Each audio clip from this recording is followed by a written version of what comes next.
नमस्कार मैत्रिणींनो, पोह्यापासून कांदे पोहेच कशाला, आपण ही पण रेसिपी नक्की बनवून खाऊ शकतो. तर पोहे घेतलेले आहेत वाटीभर, ते मिक्सरला बारीक करून घ्यायचे आहेत. तर असे रवाळ मी वाटून घेतलेले आहेत. चाळून वगैरे घ्यायची अजिबात गरज नाही. आता इथे हिरव्या मिरच्या घेतलेल्या आहेत. तर हिरवी मिरची तुमच्या तिखट तुम्ही जेवढं खाता त्यानुसार तुम्ही एखादी मिरची कमी जास्त करू शकता. इथे मी 3 हिरव्या मिरच्या घेतलेल्या आहेत. आता त्याच्यामध्येच इथे 10-15 लसणाच्या पाकळ्या घालायच्या, थोडंसं आल्याचे तुकडे घालायचे आणि त्याचं एक वाटण तयार करून घ्यायचं. आता ते वाटण काढून घेतल्यानंतर इथे एक मोठ्या आकाराचा मी बटाटा स्वच्छ धुवून असा बारीक चिरून घेतलेला आहे. वरचे सालटे काढून घेतलेले आहेत. ते पण आपल्याला मिक्सरच्या भांड्यात घालून घ्यायचं आहे. त्याचं पण आपल्याला स्मूथ असं वाटण तयार करून घ्यायचं आहे. आता पोह्याच्या पावडरमध्ये इथे मी ओवा घातलेला आहे अर्धा चमचा जिरा घातलेला आहे आणि आपण जे वाटण तयार करून घेतलेलं आहे का ते याच्यामध्ये घालून घ्यायचं आहे. आता इथे मी थोडंसं कुटलेलं लाल मिरची घातलेली आहे किंवा तुम्ही चिली फ्लेक्ससुद्धा घालू शकता. थोडीशी इथे हळद पावडरसुद्धा अर्धा चमचा घालून घ्यायची आहे. तर थोडंसं मी इथे हिंगसुद्धा घातलेला आहे, अगदी पाव टीस्पून. आता चवीनुसार मीठ घालूयात. आता याच्यामध्ये 2 चमचे बेसन पीठ घालूयात आणि याला व्यवस्थित असं एकदा मिक्स करून घेऊयात. अगदी एखाद चमचा इथे खायचं तेल घालूयात. आता याला एकदा व्यवस्थित असं मिक्स करून घेऊयात आणि नंतर पुढचे जिन्नस घालूयात. तर तेल आहे का ते व्यवस्थित असं सर्व पिठाला लागलं पाहिजे. अगदी थोडंसं मी इथे तेल घातलेलं आहे. आता काय करूयात, आपण जे बटाट्याचं मिश्रण तयार करून घेतलं होतं का ते याच्यामध्ये टाकून घेऊयात आणि त्याला व्यवस्थित असं मिक्स करून घेऊयात, जेणेकरून बटाट्यामध्ये जेवढं पीठ बसेल का तेवढं आपल्याला याच्यामध्ये व्यवस्थित असं मिक्स करून घ्यायचं आहे. आता याच्यामध्ये आपल्याला जसं लागेल तसं गव्हाचं पीठ घालून घ्यायचं आहे.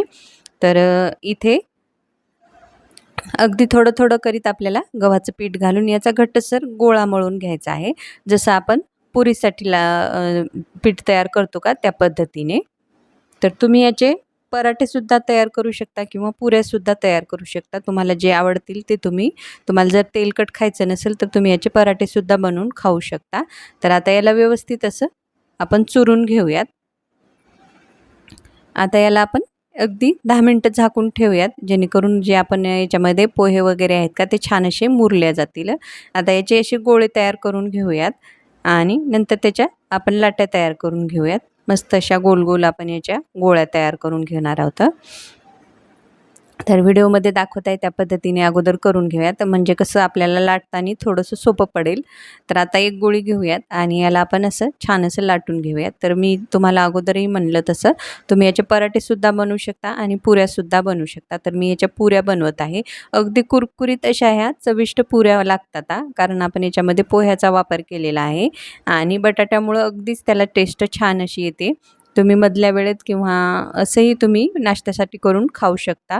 मस्त अशा लागतात ह्या पुऱ्या, नक्की करून बघा. तर आता ह्या पद्धतीने आपण पुऱ्या लाटून घेऊयात किंवा तुम्हाला अगदीच जर गोल गोल वाटत असतील पुऱ्या लाटावं तर तुम्ही ह्या पद्धतीने वाटीच्या साहाय्याने असं तुम्ही गोल गोल पुऱ्या लाटून घेऊ शकता, जेणेकरून एक साईड अशा ह्या पुऱ्या तयार होतात. तुम्हाला जी पद्धत आवडेल तुम्ही त्या पद्धतीने ह्या पुऱ्या तयार करून घेऊ शकता. आता तेल आपण छान असं तापून घ्यायचं आहे, कारण पुरी तळताना तेल जर थंड राहिलं तर पुरी अगदी तळाशी बसते आणि अगदी तेलकट पुरी होते. त्यामुळे आपल्याला तेल अगदी छान असं तापून घ्यायचं आहे आणि नंतरच पुरी सोडून घ्यायची आहे. असं वरतून थोडं थोडं तेल घालत त्याला छान असं आपल्याला तळून घ्यायचं आहे. बघू शकता टम्म अशा आपल्या ह्या पुऱ्या फुगतात आणि चवीला मस्त भन्नाट अशा होतात. तुम्ही एखाद्या चटणीसोबत, दह्यासोबत किंवा लोणच्यासोबत सुद्धा ही पुरी खाऊ शकता मस्त अशी, किंवा एखाद्या सोबत सुद्धा तुम्ही ही पुरी खाऊ शकता. तर इथे मी याच्यासोबत एक भाजी केलती, चवळीची भाजी केलती मी. तर चवळीच्या भाजीसोबत अगदी मस्त अशा लागत होत्या ह्या पुऱ्या. तुम्ही पण ह्या पद्धतीने नक्की करून बघा. आता ह्या पद्धतीने आपण राहिलेल्या पुऱ्या सर्वच तयार करून घेऊयात. तुम्ही बघू शकता आणि पुऱ्या एक न एक टम्म अशा फुगत आहेत आणि अगदी तेलकट वगैरे होत नाहीत आणि थंड झाल्यानंतरही कुरकुरीतच राहतात. रंग बघू शकता तुम्ही, अगदी मस्त अशा आपल्या ह्या चवदार पुऱ्या तयार झालेल्या आहेत. नक्की करून बघा आणि व्हिडिओला लाईक करा, शेअर करा आणि चॅनलला सबस्क्राईब मात्र नक्की करा. तर मग भेटूयात पुढील रेसिपीमध्ये. धन्यवाद.